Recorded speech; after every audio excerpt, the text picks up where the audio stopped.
আসসালামু আলাইকুম। হাই বন্ধুরা, সবাই আশা করি কেমন আছেন, ভালো আছেন। যেখানে আছেন ভালো থাকবেন, দোয়া করি। উল্টাপাল্টা কথা বলছি, সমস্যা নাই। তো এখানে সকালবেলা বেড়াইতে আসছি।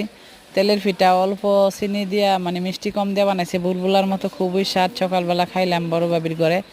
তো শীতের দিনে সবাই বেশি বেশি পিঠা খাবেন, বাচ্চাদেরকে পিঠা খাওয়া শিখাবেন। আর যারা প্রবাস আছেন তারা তো খাইতে পারতেন না। তো আমার খানাটা দেখে যদি মিস করেন কমেন্টে জানেন, আমি পার্সেল হিসাবে দিয়ে দিব বাসায় যায় বানাইয়া।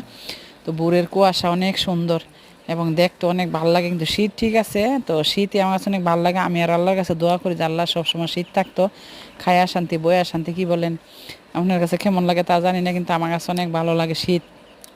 এক ঘুমে রাত ফয়ে জায়গা আর ঘন কুয়াশা, আকাশের মানে কালারটা তো সুন্দর লাগতেছে, বলার মতো না। তো ভাবলাম আমি দেখতেছি যে তোমার বন্ধুরা যারা আছে সবাই দেখাই একটু, আপুরা ভাইয়ারা সোনামণিরা দেখে একটু মিস করুক। তো আপনারা সবাই জানেন, আপনারা আমার পরিবার, আপনাদের অনেক সাপোর্ট পাইছি, ভালোবাসা পাইছি। আমি ইনশাল্লাহ অতটুকু আগাইছি।